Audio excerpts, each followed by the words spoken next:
Hello everyone and welcome back to Natural Beauty by Anna. I'm Anna and today I'm gonna tell you all about the clays that I'm using in my skincare routine.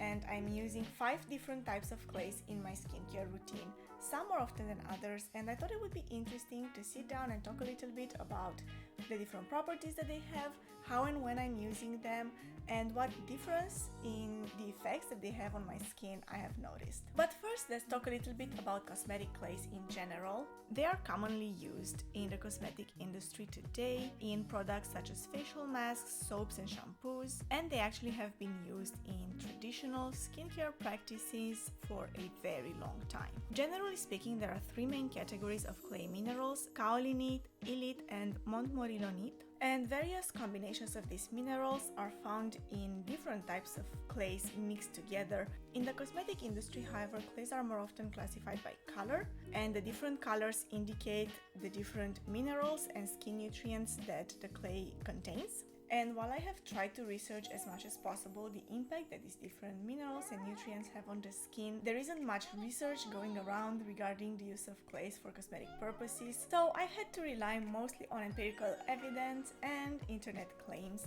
And while there is a lot of empirical evidence thanks to the centuries-long use of cosmetic clays, for the purpose of this video I will mostly rely on my own experience with these ingredients. And if you've been on my channel for a while, then you know that I'm using clays in different types of recipes like cleansers, scrubs, facial masks. Obviously that is the most common use. But if you haven't been on my channel for a while, then hi, hello newcomer, don't forget to subscribe.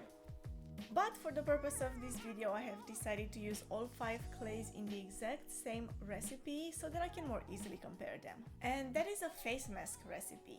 And the ingredients that I have used for this recipe are half a teaspoon of rosea butter, half a teaspoon of aloe vera gel juice, and half a teaspoon of clay. And usually in a face mask I will add other ingredients, most often oils, but I wanted to keep this recipe as simple as possible so that I could more clearly see the difference between the clays that I am using.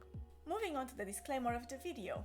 Don't use any of these products on your skin if you're allergic to them. If you're not sure whether or not you're allergic to them, do an allergy test and a sensitivity test. And if you have dry or sensitive skin, be careful when you're using clays in your skincare routine, as most of them might further dry or sensitize your skin.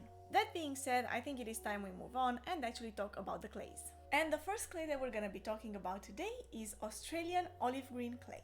The name comes from its olive green color, which in turn comes from the combination of iron oxides and decomposed matter, typically algae and chlorophyll. And an interesting fact about this clay is that its value is directly related to how vibrant the color is. So a more vibrant green clay is considered to be more valuable. That being said, I don't know how valuable my clay is. The color seems to be pretty toned down, but since I don't have a reference of a more vibrant green clay, I can't really complain about it. As I have mentioned before, there is very little research regarding clays in general, but I did find a particularly interesting one from 2008 that talks about green clays in general and French green clays in particular and their property of inhibiting bacterial growth.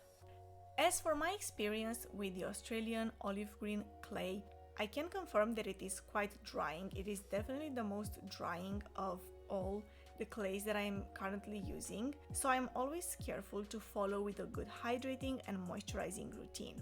I usually use the Australian olive green clay before a breakout is about to happen, as it helps minimize it and reduces the appearance of pimples, although it doesn't really stop them from coming out. And I always use a butter or oil ingredient in an Australian green clay recipe to keep it from drying my skin too much. Since this clay is so drying, I only use it a couple of times a month before or during an acne breakout. The second ingredient that we're going to be talking about, kaolin white clay. Although it can sometimes have different shades of creme or yellow, or different stripes of reds and blues from impurities, kaolin clay is usually white because of its aluminum silicate minerals.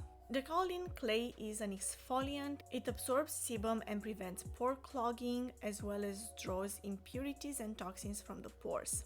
It is, however, considered a mild exfoliant, and it does not cause any redness or irritation to the skin. And according to a 2012 article, it is considered to be useful in treating mild acne thanks to its antibacterial properties. My experience with the Kaolin Clay is that it did leave my skin very dry, and although it did not cause any visible irritation or redness, it did make my skin feel quite itchy and tight after only a few minutes of application. And although I have used it only 3 times since I got it, I would not introduce it in my skincare more than once every 2 weeks or so.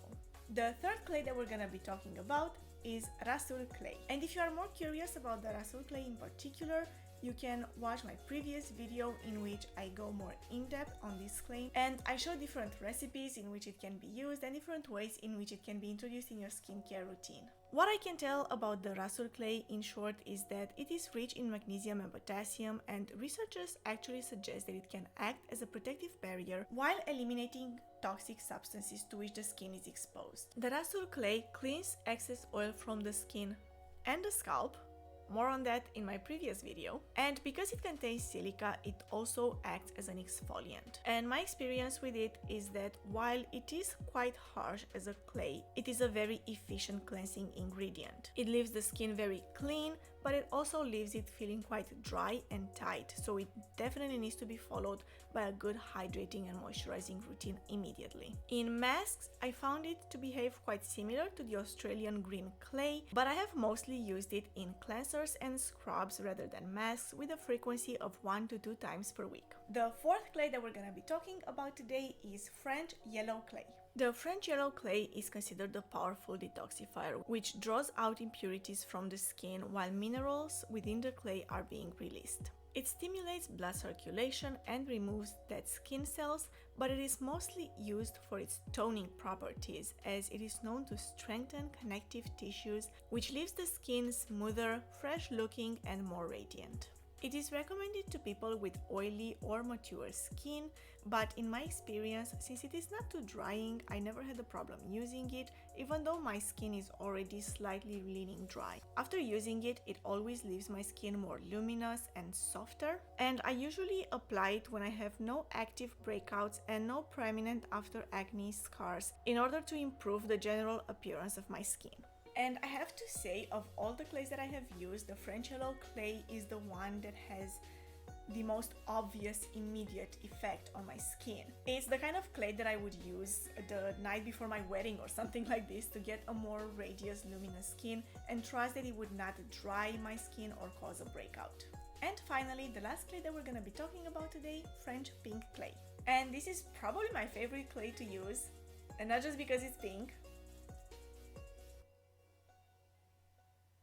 Okay, maybe because it's pink. Its color is given by a combination of red elite clays and white Kaolin clays. It is considered the mildest of all the cosmetic clays that are on the market today, and it works really well for all types of skin, including sensitive and mature skin. It acts by removing excess oil, impurities, and dead skin cells, and by promoting a glowing complexion. And because it contains some white Kaolin clay, which, as I have mentioned earlier, has exfoliating properties, the pink clay also retains some of those properties, having a mild exfoliating effect. As for my experience with it, I can confirm that it is the mildest clay, at least from the ones that I have tried, and it leaves the skin feeling soft to the touch and elastic after using it. And I usually use it after a breakout is gone in order to improve appearance of my skin without irritating or aggravating after acne scars. And since it is so mild, I have been confident to use it even more than twice a week before, but I don't really see the necessity of using a clay mask more than 3 times a week, let's say, since it starts becoming redundant.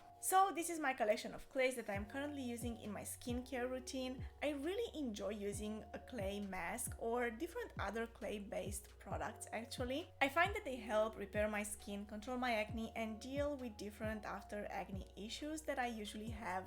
And even though most of them are drying, some less than others, I've had no issue using all of these clays on my skin, and my skin type is already leaning dry. However, by combining the clays with different butters or oils, I'm avoiding over drying my skin. So I recommend you do that too, and I also recommend that you research what type of clays are best for different skin concerns that you might have. And I also think it's a good idea to alternate between clays, as they all have different effects on the skin. So what do you think of my clays? And I'm also curious to know what types of clays you are using in your skincare and what kind of recipes are you making with them. I've only shared one recipe in this video, but in my previous videos I have different other recipes that are made with different types of clays. So I invite you to go watch those if you are curious. But before you leave, don't forget to give this video a thumbs up and subscribe to my channel for more videos like this about skincare and skincare products and skincare ingredients. Thank you all so much for watching, and I'll see you all next time. Bye!